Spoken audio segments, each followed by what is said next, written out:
All right, Ole Miss takes 2 of 3 from Oral Roberts and could potentially be looking at being number 1 in the polls when they open next week.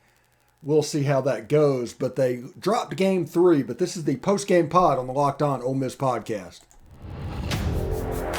You are Locked On Ole Miss, your daily podcast on the Ole Miss Rebels, part of the Locked On Podcast Network, your team every day.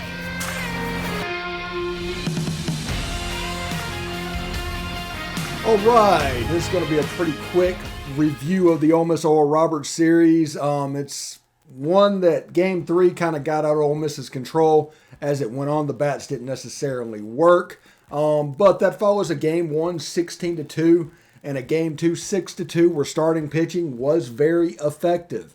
That's something to keep in mind. But before we get started on that, thanks again for making the Locked On Ole Miss podcast your first listen every day. Make sure to check out the Locked On Bracket Breakdown March 14th right here on the Locked On Ole Miss podcast feed and YouTube channel. That is tomorrow. College basketball experts Chris Gordy, Andy Patton, and betting expert Lee Sterling give you in-depth breakdowns of every matchups, including Texas A&M somehow, some way, not making it in the field despite being a 23-win SEC team. I just don't know. Don't know how that goes. But anyway, Ole Miss is going to take 2 for 3 from Oral Roberts. Full disclosure, we're in the 7th inning right now. Oral Roberts is up 8-4, so odds are that Ole Miss isn't going to score 4 runs. If they do, I would just not air this and make a different video and put it up there, because it would be a different tone if Ole Miss were to come back and sweep.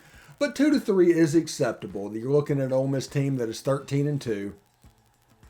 Going into basically SEC week, you've got Sela on Tuesday, and then you have Auburn on the weekend. Now, Ole Miss still has a little bit of a question of their Sunday pitcher. I like what they're doing on Friday night. I like what they're doing on Saturday. Derek Diamond looked really good today through 4 innings. He was not left in that 1 inning too long. That is a tendency of his, but he looked pretty good. And Ole Miss completely mashed the ball on Friday. We had a snow day on Saturday, and then the 2 doubleheaders today. Full disclosure, Friday night I took my wife to Liberty Tree Tavern at Magic Kingdom at Disney World for a birthday dinner. Had a good time there. That's the reason we couldn't do a post-game pod after that video, because it was her birthday, and honestly, if I'd have done a post-game pod over doing a video, I'd probably be in a little bit of trouble. But we went and did that, and then we had the snow day, and then we have one. So it's only one post-game pod over the whole series. The thing, like Tim Elko at, I think, 7 or 8 home runs now, about where he needs to be, honestly. I mean, he's done very well. Kevin Graham eventually making it back will be a boost to this team. This team struggles in the field for whatever reason. I don't know if it is, I don't know what's going on with it, honestly. But they struggle whenever they're in the field. And because of that, you have issues. You have extra base runners. Like, catch the ball when you cover first base. Catch a pop-up. I mean, Kemp Alderman, for all the good he's done in left field, has dropped 2 pop flies this season. That is not excusable on a high school team, much less a D1 team, much less a top 10 D1 team. And as we said, dropping games just shaves a little bit of that margin for error off before you get started, really. 13-2 in the non-conference with Sela, so they need to win that game. That'd be 14-2 starting SEC play. That's fine. That's where they want to be. But in these midweek games, you probably only have 1 or 2 games left that you can drop. There's not too many difficult games left. You have a couple against Southern Miss. You got a Mississippi State on a Tuesday that counts as a non-conference game. And those can jump up and get you, and you really need to win those. But the other games, like against an Arkansas Little Rock, against the Memphis, there's little margin for error whenever you're competing against that. March Madness is only a week away, and that means you are thinking now about how you're going to be running your brackets this year. Are you going for the usual, or are you looking for the best? We've done our homework, and we're running brackets with runyourpool.com. If you got a business, Run Your Pool can help take some of that madness magic and play alongside your employees or even gain customers. Plus, they offer full white glove customer support, custom branding, and one of the easiest 3-minute setups you will find. Clearly, we believe in Run Your Pool because, like I said, we're running our brackets there. There's no truer test than that. If you want to play against us for a shot at a cash prize up to $1,800, join us at runyourpool.com/lockedon. And while you're there, create your own pool for your friends and family and enter Pure Madness at checkout for $10 off your custom pool.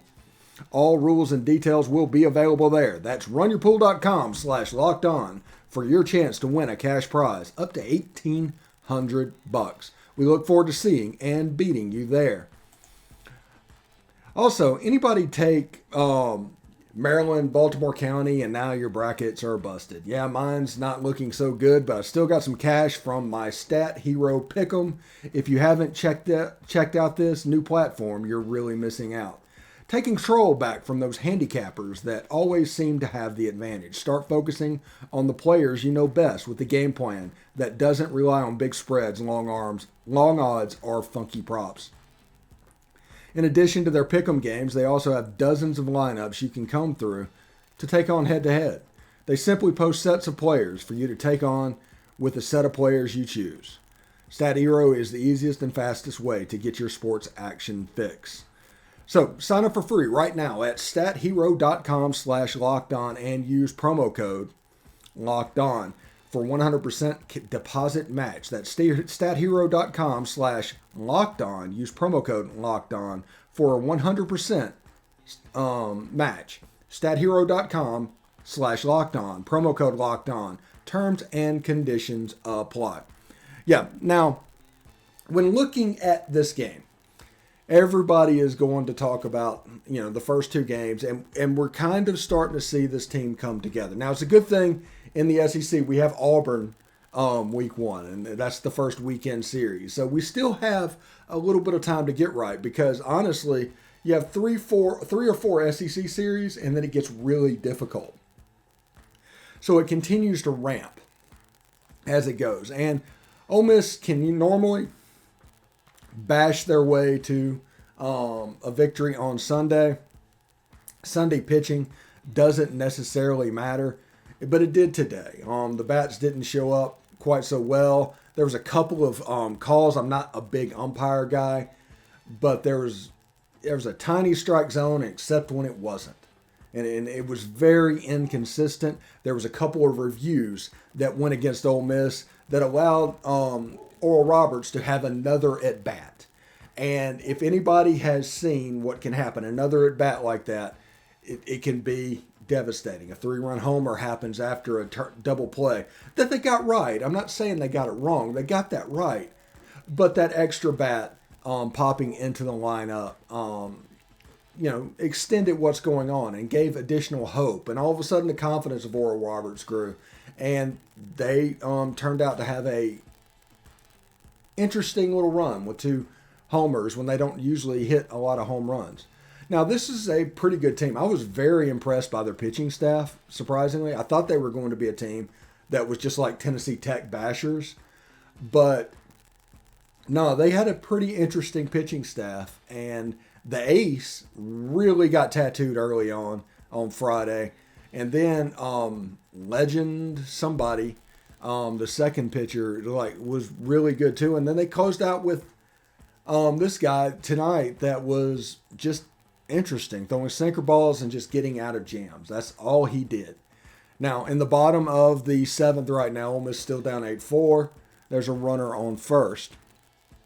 But just full disclosure, there's still room for it to turn around, of course, but there's just a little bit of difficulty in getting to the bullpen that Ole Miss, one of the strengths Ole Miss has, honestly, and I don't know how many people will talk about this, is getting to the bullpen, and in a 7-inning game, that's difficult. Because if they go 5, if they go 6, the bullpen doesn't have many outs that they have to get.